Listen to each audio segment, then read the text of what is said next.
അപ്പോൾ ഇത് ഒരു വല്ലാത്തൊരു അവസ്ഥയാണ്. തീർച്ചയായിട്ടും ഇതിനകത്ത് നിയന്ത്രണം ഉണ്ടായിട്ടുണ്ട്, പ്രതിസന്ധി ഉണ്ടെന്നുള്ളത് നമ്മൾ സാധാരണ മനുഷ്യർ ഇന്ന് ഹോട്ടലുകളിൽ പോകുമ്പോൾ തിരിച്ചറിയാൻ പറ്റും. പക്ഷെ ഇവിടെ പ്രതിസന്ധി ഇല്ല എന്ന് പറഞ്ഞു നിൽക്കുന്നത് അത് ഒരു തരം കണ്ണടച്ചിരുട്ടാക്കലാണ്.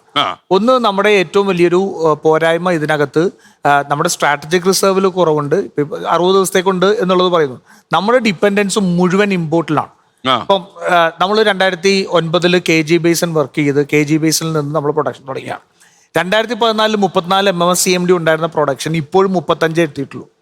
അതിൻ്റെ കപ്പാസിറ്റി കൂട്ടാനോ അല്ലെങ്കിൽ അവിടെ ഉണ്ടാക്കാനോ കഴിയാത്ത ഒരു വലിയ വീഴ്ച ഇന്ന് നമ്മൾ തിരിച്ചറിയുകയാണ്. ഈ ഒരു പ്രതിസന്ധി വരുമ്പോഴത്തേക്ക് രാജ്യം ഉണ്ടാക്കിയ പ്രതിസന്ധി ഇപ്പോൾ എവിടെ എത്തിയെന്ന് നമ്മൾ തിരിച്ചറിഞ്ഞുകൊണ്ടിരിക്കുകയാണ്.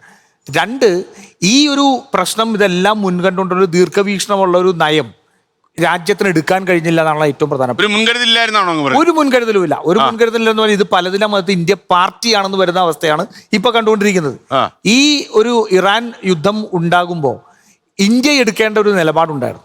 ഇന്ത്യ എടുക്കേണ്ട ഒരു നേതൃത്വപരമായ പങ്കുണ്ടായിരുന്നു. അത് നമ്മുടെ നാടിന്റെ സാമ്പത്തികവും അതുപോലെ തന്നെ ആഭ്യന്തരമായിട്ടുള്ള ഇത്തരത്തിലുള്ള കാര്യങ്ങളും നമ്മുടെ പ്രവാസികളായിട്ടുള്ള ആൾക്കാരെയും എല്ലാം മുന്നിൽ നിർത്തിക്കൊണ്ട് എടുക്കേണ്ട നിലപാടായിരുന്നു. പക്ഷെ പൂർണ്ണമായിട്ട് അമേരിക്കയ്ക്കും ഇസ്രായേലിനും കീഴടങ്ങിക്കൊണ്ടിട്ടുള്ള ഒരു നയം, ആ നയം സത്യം പറഞ്ഞാൽ ഞാൻ കഴിഞ്ഞ ദിവസം ഇട്ട പോലെ വിമർശനമൊക്കെ ഉണ്ടായിരുന്നു. പക്ഷെ ഇപ്പോൾ ഈ ഹോർമൂസിലൂടെ കടന്നു വരുന്ന ഇന്ത്യയുടെ കപ്പലുകളെല്ലാം ഇറാന്റെ ഔദാര്യമാണ്. നമ്മൾ കാണിച്ച നെറിയേട് കാണിച്ചിട്ട് പോലും ഇറാന്റെ ഔദാര്യം കൊണ്ടാണ് ഇന്ന് വന്നുകൊണ്ടിരിക്കുന്നത്. അമേരിക്കൻ പ്രോ ആയിട്ടുള്ള ഒരു വിദേശ നയം തുടർന്നാൽ നമ്മുടെ ഗ്യാസ് പോകും. ഇന്ത്യ സർവനാശത്തിലേക്കായിരിക്കും, ഒരു സംശയമില്ല. ലോകത്തെവിടെയായാലും ഏത് സമയത്തും 24 വാർത്തകളും ഓഗ്മെന്റഡ് റിയാലിറ്റി പാക്കേജുകളും എക്സ്പ്ലെയിനറുകളും വിശദമായി കാണാൻ ഞങ്ങളുടെ യൂട്യൂബ് ചാനൽ നിങ്ങൾക്ക് സബ്സ്ക്രൈബ് ചെയ്യാം.